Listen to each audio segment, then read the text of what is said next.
하나님 말씀은 데살로니가 전서 4장 1절로 12절 말씀입니다. 4장 1절로 12절입니다. 그러므로 형제들아 우리가 끝으로 주 예수 안에서 너희에게 구하고 권면하노니 너희가 마땅히 어떻게 행하며 하나님을 기쁘시게 할 수 있는지를 우리에게 배웠으니 곧 너희가 행하는 바라 더욱 많이 힘쓰라. 우리가 주 예수로 말미암아 너희에게 무슨 명령으로 준 것을 너희가 아느니라. 하나님의 뜻은 이것이니 너희의 거룩함이라. 곧 음란을 버리고 각각 거룩함과 존귀함으로 자기 안에 대할 줄 알고 하나님을 모르는 이방인과 같이 세격을 따르지 말고 이 일의 분수를 넘어서 형제를 해하지 말라. 이는 우리가 너희에게 미리 말하고 증언한 것과 같이 이 모든 일에 주께서 신원하여 주심이라. 하나님이 우리를 부르심은 부정하게 하심이 아니요 거룩하게 하심이니 그러므로 저버리는 자는 사람을 저버림이 아니요 너희에게 그의 성령을 주신 하나님을 저버림이니라. 형제의 사랑에 관하여는 너희에게 쓸 것이 없음은 너희들 자신이 하나님의 가르치심을 받아 서로 사랑함이라. 너희가 온 마게도냐 모든 형제에 대하여 과연 이것을 행하도다. 형제들아 권하노니 더 그렇게 행하고 또 너희에게 명한 것 같이 조용히 자기 일을 하고 너희 손으로 일하기를 힘쓰라. 이는 외인에 대하여 단정히 행하고 또한 아무 궁핍함이 없게 하려 함이라. 아멘.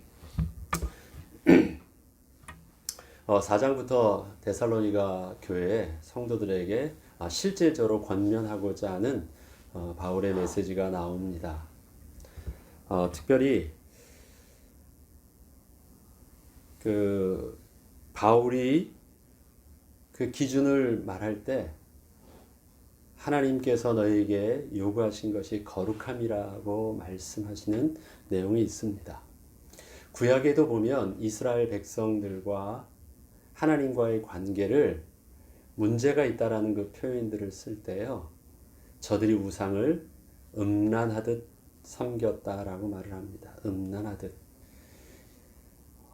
그 말은 도덕적 기준에서 성적으로 문란하다라는 것보다 음란이라는 단어, 그 다음에 그것을 썼을 때 하나님께서 심히 질투하신다라는 표현을 씁니다.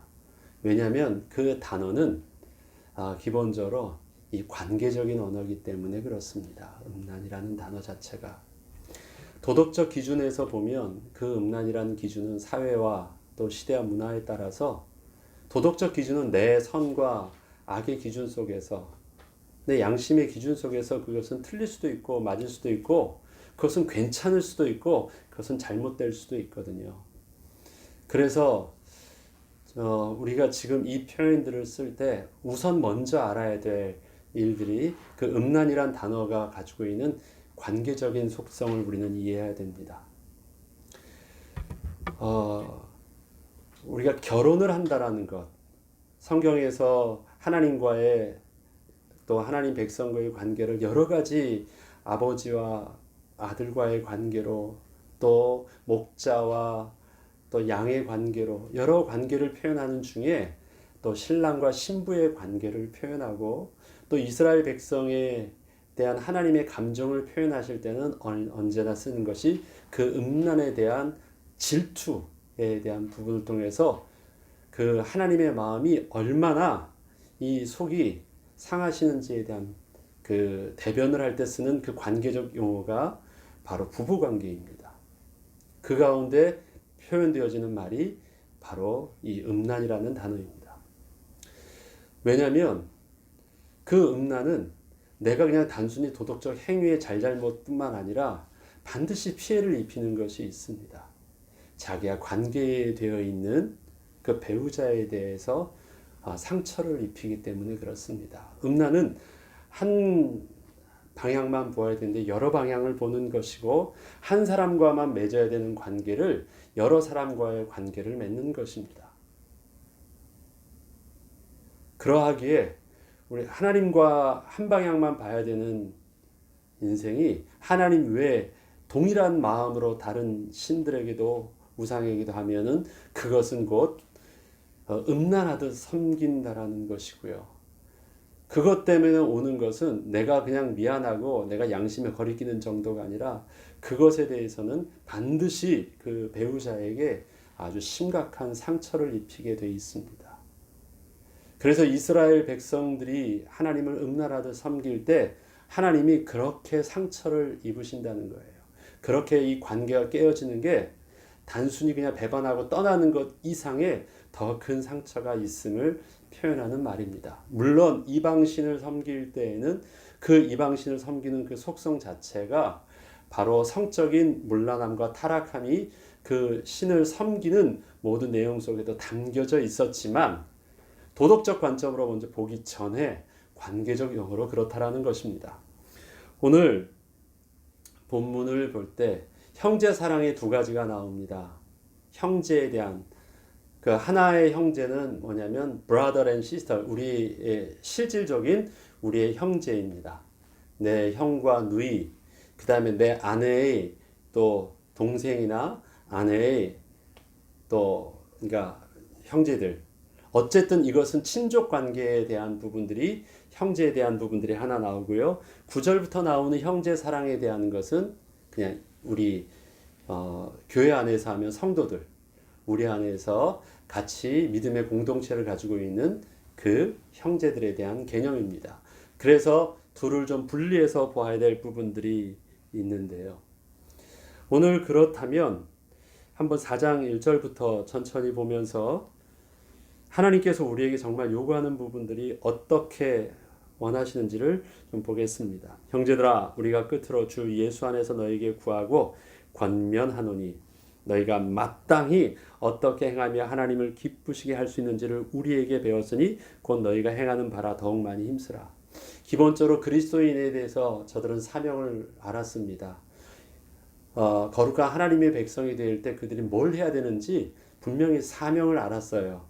그것은 정말 복음을 전하는 것이었고 복음 전하는 주의 백성들과 함께 예배하고 저들을 섬기는 것고 그러한 일들은 저들에게 있어서 믿음의 역사와 사랑의 수고를 통해서 함께 섬기는 일들은 소문을 들어보니까 저들은 정말 잘하고 있었고 그 다음에 저들은 어떻게 해서든지 복음을 이 생명의 복음을 전하려고 하는 그 일에 대해서는 정말 많은 소문들을 통해서 선한 영향력들이 끼치고 있음을 익히 아는 바였습니다.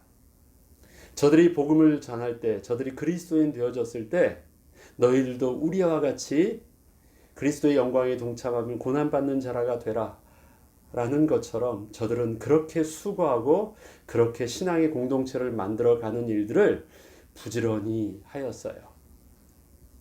그것을 사명으로 준 것이었는데 너희들이 아는 바와 같이 나는 그것에 대해서 너희들이 잘하고 있음을 보고 더욱 그렇게 매진해서 더욱더 힘쓰래요. 문제없대요. 그 일에 대해서는. 그것은 이제 신앙인으로서 공적인 사명에 대한 부분들입니다. 그런데 그것을 좀 더 들어와서 개인적인 삶과 또 가정과 그 자기 내부 안에서의 삶은 어떻습니까? 우리가 주 예수로 말미암아 너에게 무슨 명령으로 준 것을 너희가 아느니라. 너에게 명령으로 줬던 것은 그리스도의 권위를 통해서 하나님의 사명들이 전달돼 내가 부탁한 정도가 아니라 정말 하나님의 권위에 의해서 너에게 주어졌던 그 사명들을 너희는 그렇게 받아들여서 그렇게 행하고 있는데 3절에 보면 하나님의 뜻은 이것이니 너희의 거룩함이라 곧 음란을 버리고 각각 거룩함과 존귀함으로 자기 안에 대할 줄을 알고. 자, 하나님의 뜻 이제 명령 주어서 행했던 것 말고 하나님이 개개인에게 주시는 하나님의 그 소원이 뭐냐면 거룩함이라고 말합니다. 지금 지난주부터 저희가 레위기에서도 표현을 했죠. 내가 거룩하니 너희도 거룩하라 라는 표현 속에서 우리가 레위기를 그 관점 속에서 하나님이 주셨던 그 율법과 제사법과 하나님의 룰들을 하나님의 그 뜻, 그 마음의 관점 속에서 받아들이려고 할 때 그것을 온전히 받아들일 수 있는 것처럼 하나님의 모든 명령과 사명과 하나님께서 우리에게 요구하셨던 모든 일들을 감당함에 있어서 가장 베이스에 두어야 될 그 기본도 오늘 거룩함이라고 말을 합니다. 그것이 배제되어진 상황 속에서 되어지는 모든 사명과 일들과 열심들과 열매들은 하나님이 기뻐하시는 뜻과는 거리가 있다라는 것입니다. 그래서 그동안은 우리가 보여지는 일들을 보면 잘했어요. 열심으로 되어지는 열매들도 행동도 그렇게 잘했는데 그것을 다시 한 번 더 하나님의 가장 기본적인 거룩함의 관점 속에서 보자라는 것이에요. 그 가운데서는 좀 긴장하고 갱신하거나 아니면 우리가 고쳐야 될 부분들이 분명히 있다라는 것입니다. 그것을 바울은 데살로니가 성도들에게 아주 조심스럽게 오해되지 않게 그것들을 설명하려고 하는 것입니다. 근데 거룩함인데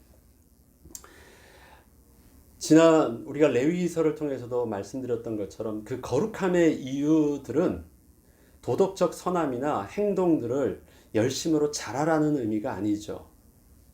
그 거룩함에 대한 중요한 키는 하나님이 우리 가운데 거하시기 위한 것입니다. 우리가 그 관계적인 용어를 볼 때 저희가 만약에 예를 들어서 결혼을 하였다라고 하면요. 청년이었던 아니면 처녀였던 혼자의 몸속에서 개인의 독신의 몸속에서 이제 대상이 내가 뭐가 되냐면 부부가 되어지면 남편과 아내라는 새로운 신분이 생깁니다. 그래서 한 아내의 남편이 되었고 한 남자의 아내가 되었다라는 것은요. 남편이 되었다라는 것은 나의 기준 속에 또 다른 기준이 하나 더 생겼는데요. 내가 어떤 기준에 맞춰야 되냐면 내 아내의 기준에 나도 맞아야 된다라는 것이에요. 옛날에는 내가 온전함을 가지고 그냥 내 생각대로 나의 도덕적 기준 속에서 내가 그렇게 하더라도 그것이 다른 사람에게도 어떤 사람과 관계를 맺어도 그것이 어떤 사람에게도 피해를 안 입히는 그 바운더리를 가질 수 있었어요.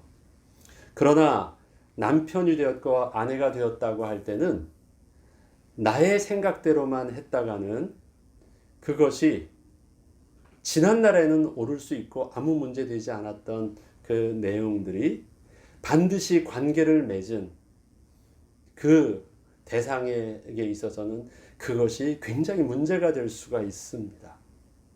그 중에 가장 심각하게 문제를 일으키는 게 바로 음란에 대한 문제죠. 성적인 올바른 부분들이 되지 않으면 타락이 있으면 다른 것에 관계를 맺게 되면 그것은 반드시 남편으로서는 문제가 생기게 됩니다. 그래서 우리의 생각들이 이제는 나를 전체로 생각해서 하는 것이 아니라 내가 남편이 되는 순간 한쪽에 반쪽이 있어서 나의 생각은 언제나 반일 수밖에 없어요. 그래서 언제나 그 생각들의 기준은 함께 해야지 온전함 속에서 판단되어지는 기준이 되어져야 됩니다. 하나님과 우리와의 관계를 맺을 때 우리가 그리스도인이 되었다라는 것은 교회 성도 그러니까 교회의 교인으로 한 회원이 되었다라는 말이 아니잖아요. 우리가 그리스도인이 되었다라는 것은 하나님과 연합한 자가 되었다라는 것이고, 그것을 비유적인 언어로 하면 신랑 되신 예수님과 우리가 그의 신부 되어졌다는 한 몸이 되어졌다라는 것입니다. 그래서 내 생각과 하나님의 생각이, 주님의 생각이, 또 주님의 생각과 내 생각이 일치되어지지 않으면, 그 두 가지 그 기준에 맞춰지지 않으면 반드시 문제가 생기는데, 내 기준에 하나님이 맞추는 수준 정도가 아니라 하나님의 거룩함의 더 큰 기준 속에서 내가 맞춰져야 되는 수준이 돼야지 연합이 돼요. 그래서 하나님께서는 우리에게 거룩하는 방법을 가르쳐 주시고 거룩할 수 있도록 도와주시고 함께하여 주시는 거예요. 그래서 하나님과 보조 맞추지 않으면, 우리 가운데 거주하신 성령 하나님과 보조를 맞추지 않으면 나의 생각의 기준 속에서는 하나님의 거룩의 수준을 따라갈 수가 없기 때문에 하나님의 기준 속에서 내가 도움을 입어서 그 함께 연합한 자를 이루어야 되는 것입니다. 하나님이 우리에게 거룩함을 요구하셨어요. 그런데 그 거룩함은요, 음란에 대한 부분들을 예를 들었는데요. 4절에 각각 거룩함과 존귀함으로 자기 아내 대할 줄 알고, 1절 자기의 아내라는 부분들 속에서 또 각주로 써 있는 부분들은 자기 몸. 그래서 아내와 자기를 어떻게 한 몸처럼 한 것입니다. 그래서 하나님과의 기준 속에서 우리가 관계 맺음에 그 기준은 뭐냐면 거룩함의 기준이고요. 그 다음에 아내의 기준 속에서의 그 기준은 존귀함인데, 그 존귀함이라는 그 존귀는 뭐예요? 이 세상에서 가장 존귀함을 잘 표현할 수 있는 대상은 누구냐? 내가 나를 사랑하는 거예요. 그러면 그게 제일 존귀한 거예요. 그래서 자기 몸과 아내의 몸과 같은 부분을 표현할 때 자기를 사랑하듯, 그래서 이웃을 사랑할 때도 사랑할 때는 내 몸과 같이 사랑하듯, 그게 바로 존귀함의 대상입니다. 그러기에 하나님과의 연합에서 필요한 것은 하나님의 기준 속에서는 그게 거룩이란 표현이고요. 또 아내의 기준 속에서의 우월한 가장 그 기준이 되어지는 것은 존귀함은 나의 몸에 대한 그 존귀함의 표현입니다. 하나님을 모르는 이방인과 같이 세욕을 따르지 말라. 하나님을 모르는 이방인, 하나님과 연합하지 아니한 자들이 가지고 있는 도덕적 기준이나 그들의 모습은 우리랑 달라요. 왜? 저들이 섬기는 것은 열심으로만 하면 돼요. 행위로만 하면 돼요. 예를 들어서 우리가 물건을 사고 팝니다. 매매 행위를 할 때는요, 상대방에게 내가 필요한 만큼 대가를 지불하고 필요한 만큼 저 사람이 서비스를 주면 돼요. 거기선 관계라는 것은 아무 필요가 없어요. 나랑 뭐 싫든 좋든 상관없어요. 정확하게 내가 준 거에 대한 그 보상이 give and take만 되면 되는 거예요. 그건 관계적인 용어가 아니거든요. 하나님과 우리와의 관계를 우리가 예배를 드리고 우리가 관계를 맺었다고 할 때는요, 그런 give and take가 아닙니다. 종교 생활을 하는 우상 숭배라는 저들에게 있어서 관계라는 개념은 없습니다. 어떻게 해요? 마치 매매하듯이 내가 필요한 만큼 대가를 바라고 대가를 바라는 만큼 주고, 그 다음에 대가를 준 만큼 그들에게 받는 것, 그것만 깔끔하면 돼요. 그래서 거기서는 내가 주고자 하는 행위 속에서 필요한 만큼은 그렇게 하는데 최선을 다하지만 뒤로 돌아와서 내 개인적인 모습 속에서는 어떠한 도덕성도 어떠한 악함도 전혀 상관이 없어요. 그것이 내가 이 상대방에게 영향을 미치지 않아요. 왜요? 난 그 사람에게 필요한 만큼만 하면 되니까. 그래서 우상숭배는요, 우상숭배하는 사람들의 공통적인 것, 저들에게 있어서는 도덕성이 없습니다. 행위의 열심은 있는데 도덕성은 다른 하나님과 연합한 자가 되지 않는 자들에게 있어서는요, 아무런 개념이 없어요. 자기들이 원하는 대로 하는 것들을 삶과 신앙이 분리되어져 있습니다. 그러나 그리스도인에게 있어서는 하나님과 연합한 자, 하나님을 기쁘시게 한다라는 것은 마치 부부가 분리될 수 없는 것처럼 그것이 한 몸 되어진 것이고, 그것은 관계적인 언어고, 우리의 신앙이 하나님 앞에서 삶이 되어진다는 것은 언제나 내가 내 아내와 내 남편과 부부생활을 함께 하듯이 그것이 언제나 함께 공존해야 된다라는 것. 그래서 굉장히 우리에게 있어서 이 도덕성이라는 개념들은요, 그것은 단순히 그냥 옳고 그름의 선함의 문제가 아니라 이 관계적으로 내 앞에 지금 함께 실존한다라는, 동거한다라는 의미가 더 큽니다. 그러기에 하나님을 모르는 이방인의 그들의 우상 수행 방법에 따라서 할 수 있는 그들의 신앙과 분리된 삶, 또 하나는 그들이 지금 우상 숭배하는 것 속에서 진행되어지고 있는 성적인 타락의 모습이 너희들에게 있어서는 들어가면 안 된다는 것입니다. 그런데 중요한 것은요, 여기서 이 세욕이라는 부분들을 말할 때요, 그 성적인 욕구를 따르지 말라고 하는 일에 대해서 6절에 보면 이 일에 대하여 분수를 넘어서 형제를 해하지 말라. 이는 우리가 너희에게 미리 말하고 증언한 것과 같이 이 모든 일에 주께서 신원하여 주심이라. 이 모든 일에 주님께서 반드시 그것에 대해서 죄 있다라고 정죄할 것이고 그것에 대해서 책임이 따를 것이라는 것입니다. 그 죄된 것 하나님께서 모른 척하지 아니한다라는 심각한 그 범죄함에 대해서 말을 하고 있습니다. 그리고 그것은 그 범죄함은 크라임이 아니라 분명히 죄입니다. 죄.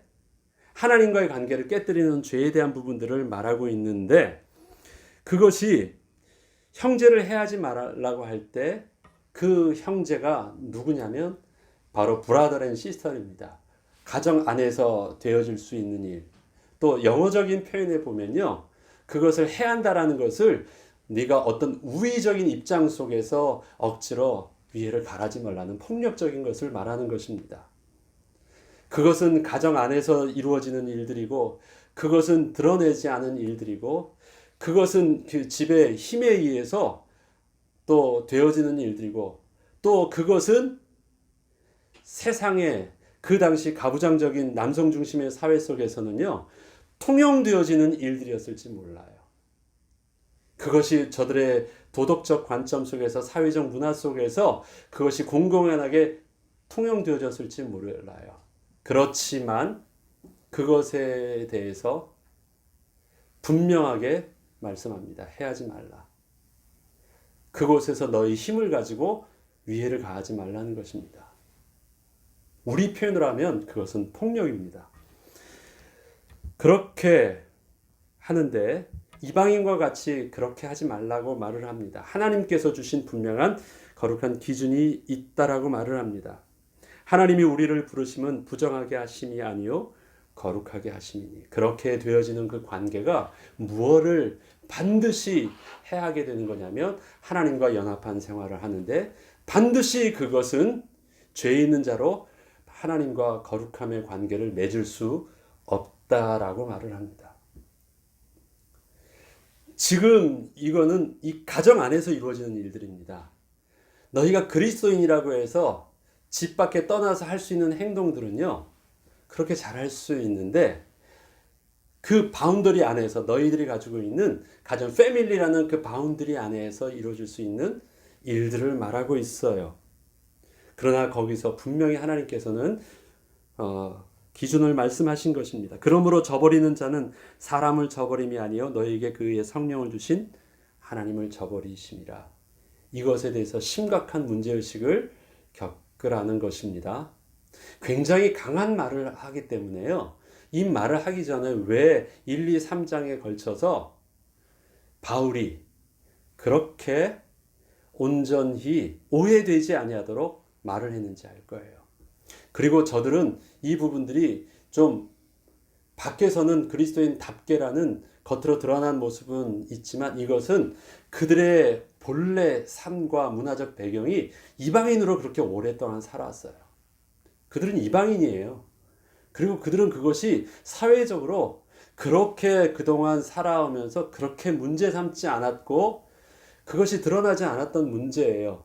그런데 그것을 강하게 질책하고 그것은 하나님의 성령을 저버리는 아주 심각한 문제라고 죄라고 강력하게 지금 이야기할 정도면 이건 저들에게 굉장히 충격적인 표현이거든요.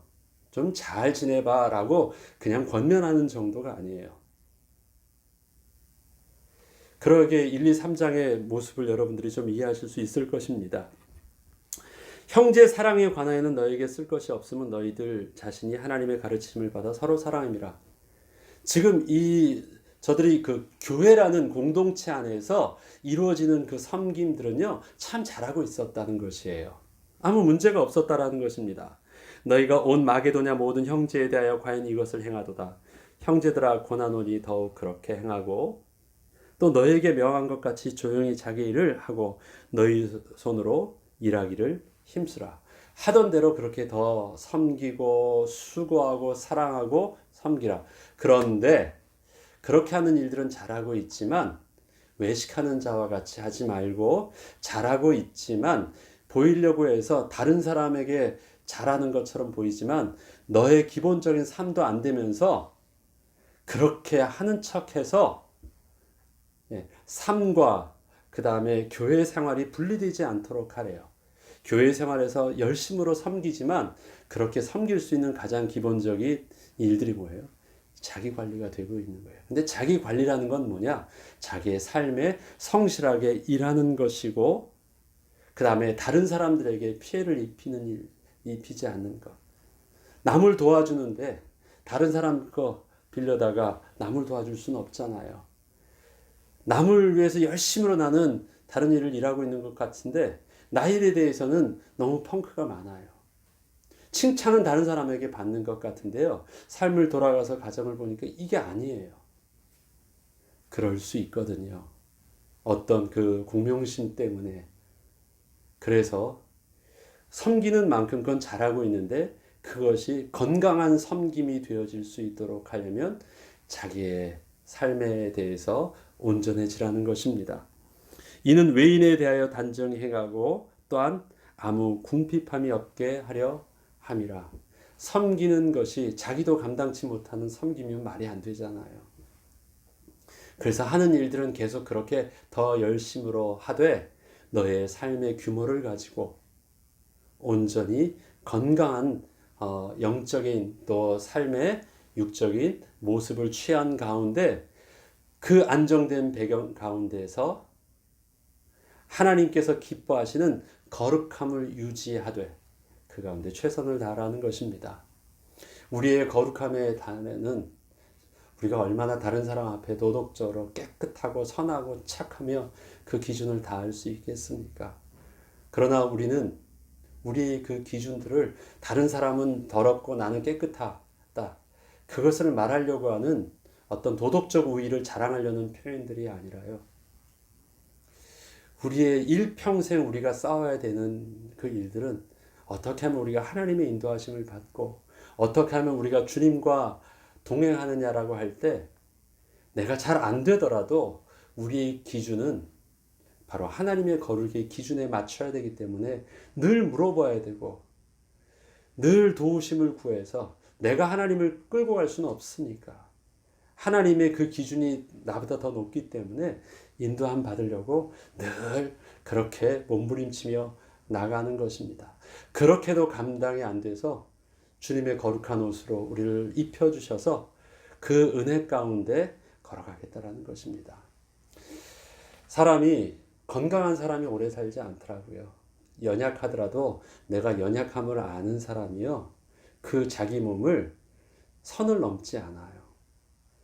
그래서 건강해서 오래 살고 건강해서 막 하는 것이 아니라 약하기 때문에 자기의 연약함을 넘어서지 않도록 조심하고 그 다음에 오늘 표현을 보니까 그 분수를 넘지 않는 행동들. 우리가 어떠한 자인 줄 알기 때문에 하나님의 기준 속에서 그 거룩함의 기준에 맞지 않는 우리의 모습을 알기 때문에 우리는 늘 하나님 앞에서 겸손하게 행하려고 합니다. 사람들이 표현하는 예수 믿는 사람이 왜 저래? 그때 저들이 말하는 그 예수 믿는 사람들의 행동의 기준은 자기 기준에 맞는 도덕적 기준이에요. 우리는 그 기준에 맞춰서 보여주려고 하는 것이 아닙니다. 그 기준을 초월해서 그 기준을 더 뛰어넘는 하나님의 기준에 맞추려고 하니까 우리는 몸부림치는 것입니다. 그래서 밖에만 잘하는 것이 아니라 어떻게 해요? 내 몸과 같은 그 안의 일, 그것이 바로 집안 안에서의 일이 바로 내 몸과 같은 일입니다. 가정의 일은 나의 일이요 내 몸의 일입니다. 거기에는 나를 존귀하게 하시되 하나님의 거룩하심이 우리 가운데 내 안에 거하실 수 있는 그 거룩함의 기준들이 동일하게 적용되어져야지 온전히 인도함을 받을 수 있다 말하고 있습니다.